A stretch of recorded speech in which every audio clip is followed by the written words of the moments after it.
एक मौलवी साहब अपनी बेगम के साथ बड़ी हंसी खुशी जिंदगी गुजार रहे थे। एक दिन मौलवी साहब ने अपनी बेगम से सवाल किया कि आज मुझे कोई ऐसी दिल की बात बताओ जो इससे पहले कभी न की हो। बेगम साहिबा कहने लगीं, आपने दिल की बात पूछ ही ली है तो सुनिए। आपसे शादी करने के बाद मैंने अपनी जिंदगी की सभी इच्छाओं का गला घोंट दिया है।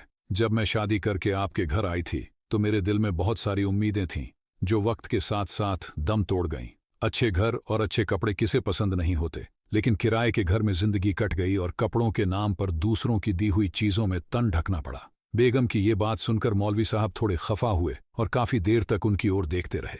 फिर चारपाई से उठकर बोले, माना कि मैंने दुनिया की दौलत नहीं कमाई, पर अल्लाह ने मुझे जो इज्जत दी है वो किसी खजाने से कम नहीं।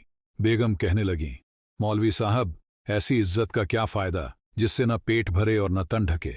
अब तो इस तरह जीने की आदत हो गई है। बेगम किसी भी हाल में उनसे सहमत नहीं हुई।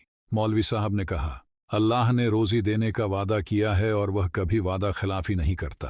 अल्लाह ने हमें हाथ पैर दिए हैं, उनका सही इस्तेमाल करें तो हमारी सारी ज़रूरतें पूरी हो सकती हैं। इन सब के बाद अगर इंसान को किसी चीज़ की ज़रूरत होती है तो वह है सुकून और इत्मीनान, और सुकून सिर्फ और सिर्फ अल्लाह की इबादत में है। ये बात एक दिन तुम भी समझ जाओगी। असर की अजान हुई और मौलवी साहब मस्जिद की तरफ चल दिए। काफ़ी देर हो गई लेकिन मौलवी साहब घर वापस नहीं लौटे। बेगम बहुत परेशान हुई। गली मोहल्ले के बच्चों से पूछा, पर कहीं भी मौलवी साहब का पता न चला।